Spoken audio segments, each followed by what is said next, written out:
Good evening everyone. आज के हमारे साइंस के महत्वपूर्ण क्वेश्चन है। नंबर फर्स्ट है दक्षिण हस्त अंगुष्ठ नियम। दक्षिण माने दायां, हस्त माने हाथ, अंगुष्ठ माने अंगूठा, यानी हमारे दाएं हाथ के अंगूठे का नियम। यहाँ इस बात पे विशेष ध्यान दें, ये फ्लेमिंग का नियम नहीं है, यानी आपको अंगूठा और उंगलियां फैलाने नहीं है। ये सिंपल आपके दाएं हाथ का नियम है। क्या है ये?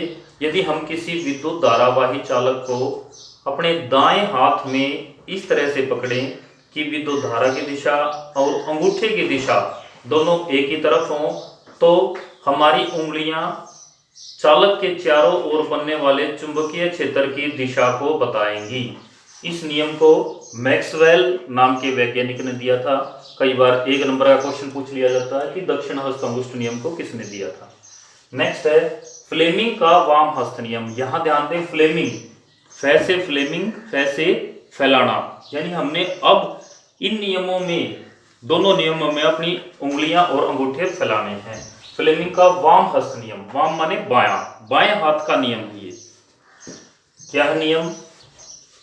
जब हम अपने अंगूठे, तर्जनी और मध्यमा को इस तरह से फैलाते हैं कि ये तीनों आपस में समकोण बनाएं, यानी 90 डिग्री का कोण बनाएं, तो अब यहां पे ध्यान दिया जाए, फ्लेमिंग के वाम हस्त नियम का उपयोग विद्युत मोटर में होता है और विद्युत मोटर में विद्युत ऊर्जा देते हैं और यांत्रिक ऊर्जा बढ़ती है, यानी चालक पे बल लगता है, बल उत्पन्न होता है।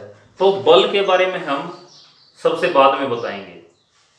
दोबारा से बताता हूं, फ्लेमिंग का वाम हस्त नियम, यदि हम अपने बाएं हाथ के अंगूठा, तर्जनी और मध्यमा को इस तरह से फैलाएं कि तीनों आपस में समकोण बनाएं, तो तर्जनी चुंबकीय क्षेत्र की दिशा को बताएगी, मध्यमा विद्युत धारा की दिशा को बताएगी और अंगूठा चालक पर लगने वाले बल को बताएगा। देखिए याद कैसे रखेंगे, ये देखिए ये मध्यमा, मध्य में ये दो इस तरफ दो इस तरफ, मध्य बिजली बिजली बिजली बिजली बिजली यानी विद्युत धारा, यानी ये किसको प्रदर्शित करेगी? विद्युत धारा को प्रदर्शित करेगी। अंगूठा, हमें कोई बल लगाना है तो अंगूठे का उपयोग करते हैं, अंगूठे में ज्यादा ताकत होती है और सारी उंगलियों की अपेक्षा, तो अंगूठा बल को प्रदर्शित करता है। ठीक है, चलिए नेक्स्ट क्वेश्चन है फ्लेमिंग का दक्षिण हस्त नियम किसे कहते हैं? अब देखिए फ्लेमिंग है, यानी हमने फिर फैलानी है, दक्षिण माने दायां, तो जब हम अपने दाएं हाथ के अंगूठा, तर्जनी और मध्यमा को इस तरह से फैलाएंगे कि तीनों आपस में समकोण बनाएं। बिल्कुल पहले वाले क्वेश्चन से मिलता जुलता। डिफरेंस क्या है?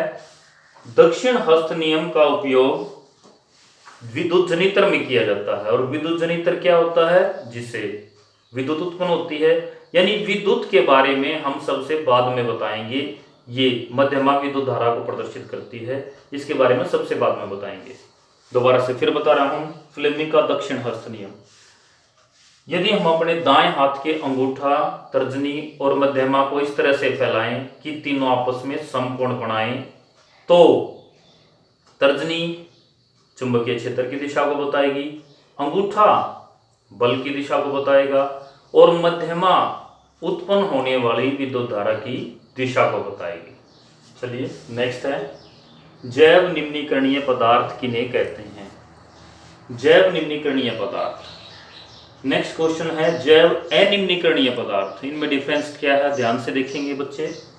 जैव निम्नीकरणीय पदार्थ वे पदार्थ जो जैविक प्रक्रिया के द्वारा अपघटित हो सकते हैं।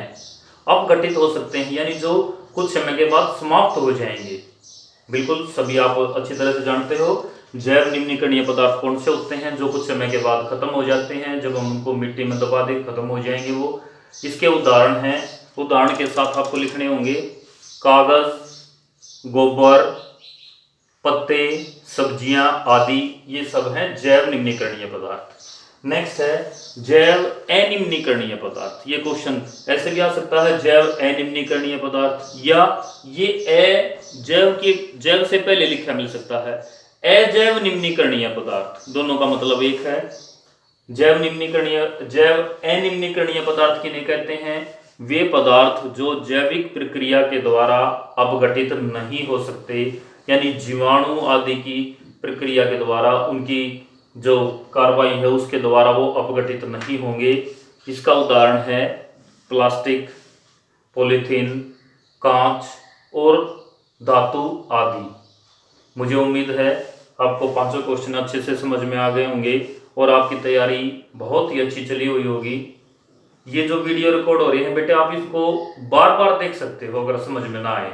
और अगर किसी को इनसे संबंधित कोई क्वेश्चन है तो आप मेरे पर्सनल नंबर पे अपने क्वेश्चन डाल सकते हो, जिससे मैं नेक्स्ट वीडियो में उनका जवाब दे सकूं। धन्यवाद। बच्चे अच्छे से तैयारी करेंगे और घर से बाहर बिल्कुल नहीं निकलेंगे। धन्यवाद।